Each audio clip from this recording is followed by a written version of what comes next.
I think he's been running from a lot of things in his past, and not sure if he'd want to go back to where he just came from. So I don't know.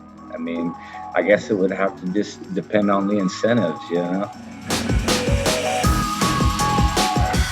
This is Stephen from PopCulture.com here today chatting with Mr. Ryan Bingham, singer, songwriter, Yellowstone star. Ryan, how are you today? Man, I'm doing great. I'm glad to hear it. Yeah. So we're chatting because you have partnered with Lone River to be the face of the Ranch Rita campaign. This is the company's newest drink that they're doing. Mm-hmm. Let me tell you, man, I am a Lone River fan. I love ranch water. When I got the opportunity to do this, I was like, I already love that drink. Oh, good. So I'd love to know a little bit more about you partnering with them and kind of what brought you in. Man, I heard about it through Katie that started the company out in West Texas. She's we're from kind of the same place, you know, and so like I'm, to be honest, I don't really sign up to do a whole lot of big brand things just because I'm not really that kind of guy, but like I really liked Katie a lot, and I liked her company, I liked the brand, and I know the drink from growing up around it as well from where I'm from. And then I actually was going to play a music festival in Montana, and I wanted to like try the product, and they were shipping me some, try, but I was on the road and didn't get it at home. And so I got to Montana and I was camping out with a bunch of my friends on the river, and they were all drinking it there. And they're like, man, this stuff is great. I'm like, oh, great. I'm about to sign up with these guys. I love, they're really good people. And so that's just kind of the really backstory is that, Katie and I are kind of from the same place. I love the story. I love the brand. And then all my friends were already drinking. And then I tried it and liked it. And I'm like, well, this is kind of a no brainer, Right on. Like I said, man, I'm a big fan of the ranch water. Now I've not tried the Ranch Rita. It is out though currently. Is that right? Yeah, it is. It's out now. It's coming out now. Yeah. So I mean, within days. Okay. I've been drinking it here today. It's pretty damn good. What are your thoughts? I'm in New York. It's happy hour here. I mean, it's great. And like what? Salam, she was in the new commercial. I mean, we were sitting and talking about it too, and it doesn't have a whole lot of sugar in it, which we both like.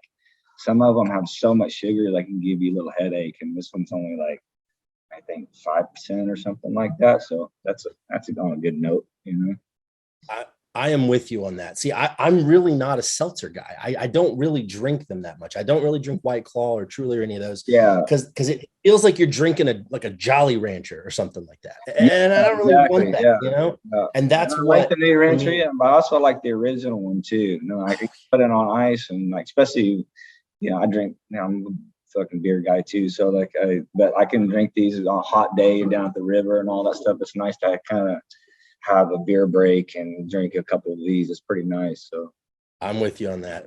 The Lone River drinks are very much like a back porch or down by the river, any body of water, really. They are definitely that kind of drink. Ryan, I'd really like to ask about Yellowstone. I mean, it's such a huge show. PopCulture.com readers, huge fans of Yellowstone. And season 4 was interesting, some explosive moments for your character Walker. I'm not going to ask you anything about the Sixes show. There's all this speculation out there. Is Walker going to leave the ranch and go to the Sixes?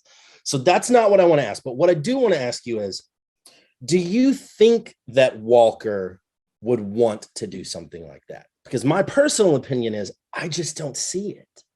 Yeah. I really don't know. I think he's been running from a lot of things in his past, and not sure if he'd want to go back to where he just came from. So I don't know. I mean, I guess it would have to just depend on the incentives, That's a very good point. I think the most pressing question. I think what people really want to know is this: did Jimmy ever give you that rope he owes you? He never has. He never has. You might have to go down there just to get the rope. That's right. I'm not to go get the damn rope. Here's a question I have for you. Taylor Sheridan, just such an incredible creator. He just writes such amazing stories. Do you have any interest in? Let me reframe that.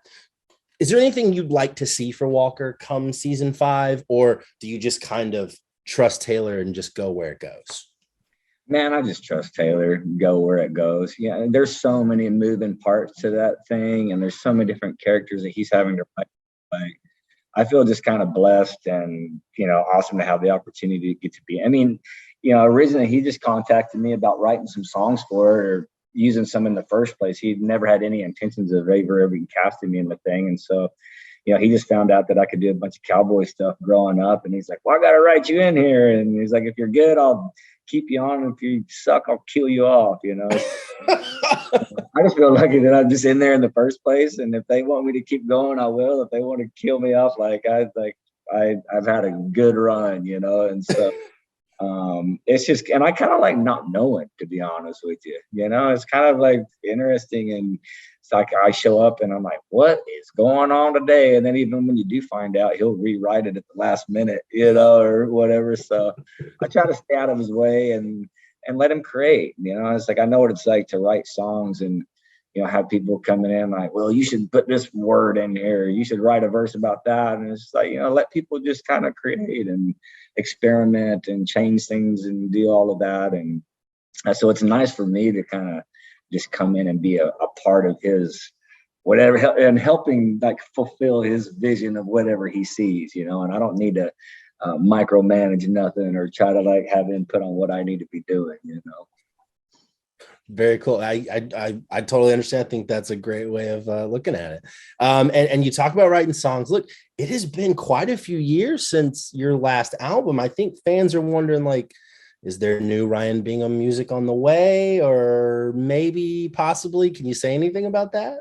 There is, man. Okay. I've really been writing a lot. I've got some stuff I'm hoping to finish up this summer and have out by the end of the year next year. I've got a lot in the works, and then I've also got a lot of older songs that I want to re-record acoustically. A lot of fans have been asking me for like acoustic versions of like my older songs that never came out, and so I'm gonna just do some like bootleg, stripped down, just me and a guitar versions of like all these older songs and start putting those out as well. So got a bunch of new stuff, and then just really kind of looking forward to, a lot of those songs I wrote in my early 20s and, literally walked into the studio and didn't have a whole lot of money or a lot of time to record them. And I just sat down and did one take, and they're like, that's it. That's what it's got to be. And so I'm looking forward to, have an opportunity to kind of sit and get some good, maybe better versions of some of these older songs too. So,